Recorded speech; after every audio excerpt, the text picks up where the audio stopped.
The deep sea is vast, dark, and nearly freezing cold, and it is also full of giants. As we begin to descend the ocean depths, we first pass through the epipelagic zone.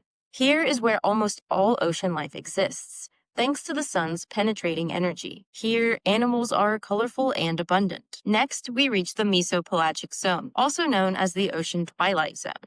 Here, light becomes very dim and photosynthesis becomes impossible. Below 1,000 meters, all sunlight disappears, and we enter into the midnight zone, or the bathypelagic zone. The only light that can be seen down here is the glowing bioluminescence from the skin of squids or the lures of anglerfish. The pressure here is immense, the temperature's shockingly low, but the ocean goes deeper still.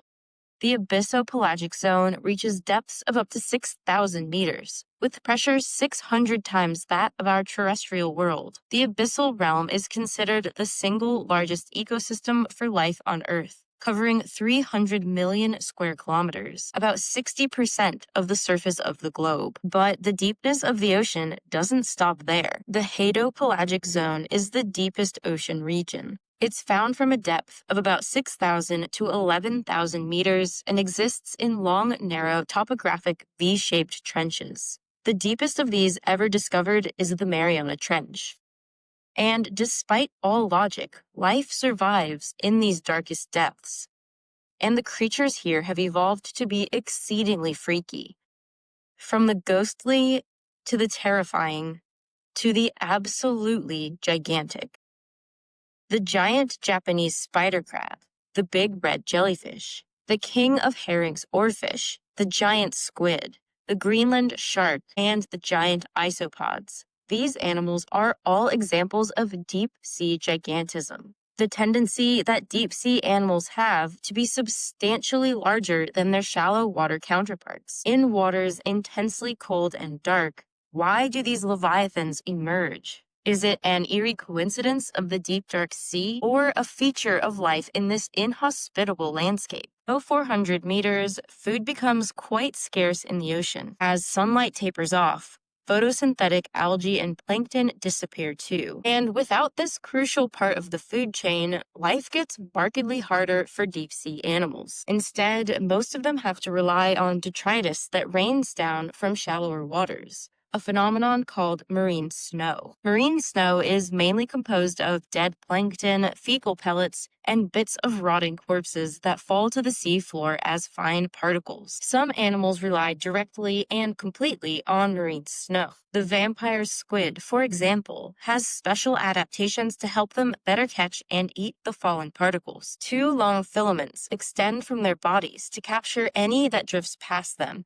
in their habitat 900 meters deep. Marine snow is the backbone for all life in the deep, but it can't support a great deal of biomass. The number of creatures in the deep is sparse, and the food web is strained. Many animals don't eat marine snow directly, but rely on eating those that do, and thus the pressure of predation is extremely high.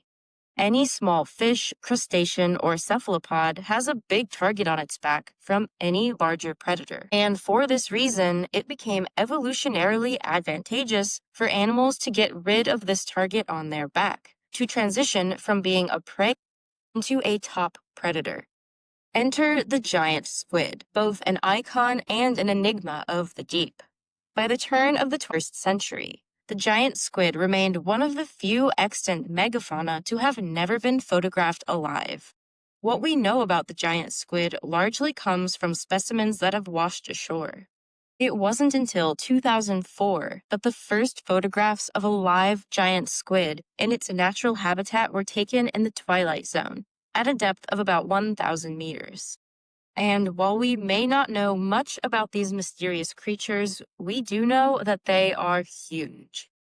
The largest individual ever found was 13 meters long as a school bus, and weighing 275 kilograms. Compared to the majority of squid, which are no more than 60 centimeters long, these giants are truly exceptional. Scientists believe that by having such a tremendous size, they're left with few predators and allows them to comfortably prey on deep-sea fish and other squid species, which they grab with their two extremely long tentacles.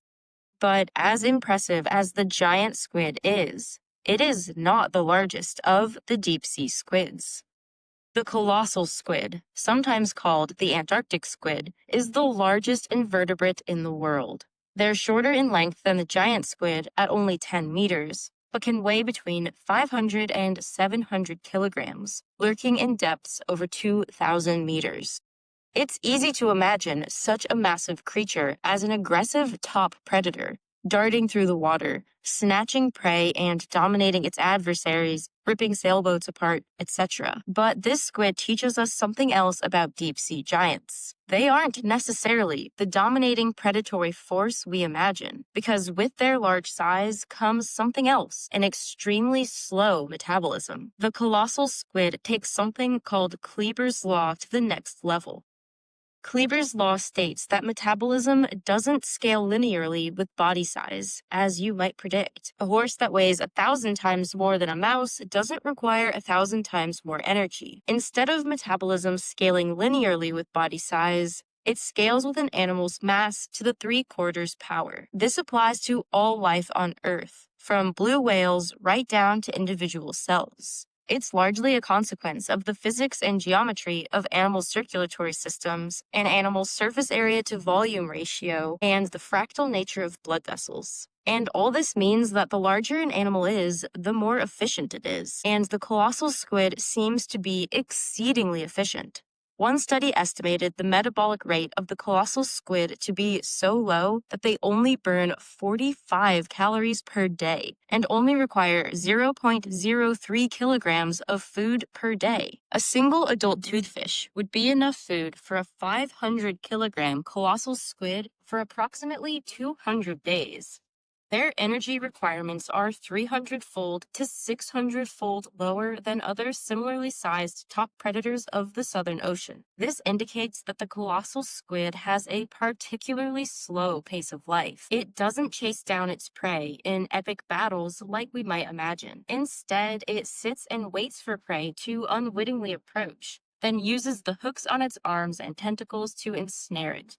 This opportunistic lifestyle also makes sense, because in water so deep, visual predation would be nearly impossible due to extremely limited visibility. The colossal squid does have the largest eyes of any animal in the world, 30 centimeters wide. But scientists believe these eyes are not for catching prey, but for detecting and avoiding predators. Not many creatures could hunt a squid so large, but a select few can. Most notably sperm whales. Food scarcity and predator avoidance are some of the major pressures for deep-sea animals to grow so large and have such slow metabolism. They are not the only pressures. The deep, cold water itself forces such gigantism to occur. Bergmann's rule states that animals found in cold environments will be larger than those found in warm environments. This rule, however, has historically only been found to be definitively true for endotherms, the warm-blooded animals like birds and mammals. Does this trend also apply to ectotherms, the squids, crabs, and isopods that inhabit the deep? It's a surprisingly controversial area of science, but it's clear that certain species of ectotherm are indeed larger at colder temperatures. This can certainly be seen in the polar regions of the Earth, where marine sponges, worms, and even single-celled organisms get huge. And where the water is deep and polar, there's one of the strangest giants of them all. The Greenland shark is the largest fish in the Arctic Ocean and one of the largest sharks off Earth, 7 meters long and weighing as much as 1,400 kilograms. It lives at depths over 2,000 meters, where the water temperature is between -2 and 7 degrees Celsius. It's the only shark that can withstand the cold waters of the Arctic year-round. And this extremely cold environment has caused the shark to not just be huge, but ancient. Greenland sharks are the longest living vertebrates in the world, so old that there are likely some individual hidden layers of the lens of the eye. These proteins do not degrade with age, so by carbon dating them, scientists can roughly determine the age of the shark. One 5-meter female was assessed to be between 272 and 512 years old. These sharks don't even reach reproductive age until around 150 years old. Their astoundingly long life can be attributed to their exceedingly low metabolism, much like the colossal squid. And just like the colossal squid, they are extremely slow and opportunistic feeders. They eat some fish and squid and scavenge any carcass they can find. Their stomach contents have even included polar bears, horses, and reindeer. Just like the giant squids, they too would struggle to spot and chase prey in the pitch black waters. But even if the water wasn't so dark, the sharks still couldn't see, because a particular crustacean constantly latches onto their eyeballs, damaging them to the point of total blindness. The thought of drifting along in -2-degree pitch black water for 500 years with crustaceans attached to your eyeballs gives me heebie-jeebies of the highest order. The animals we've discussed so far are certainly strange, incredible, and even creepy. But we've as deep as the meso and bathypelagic zones, 200 to 4,000 meters down.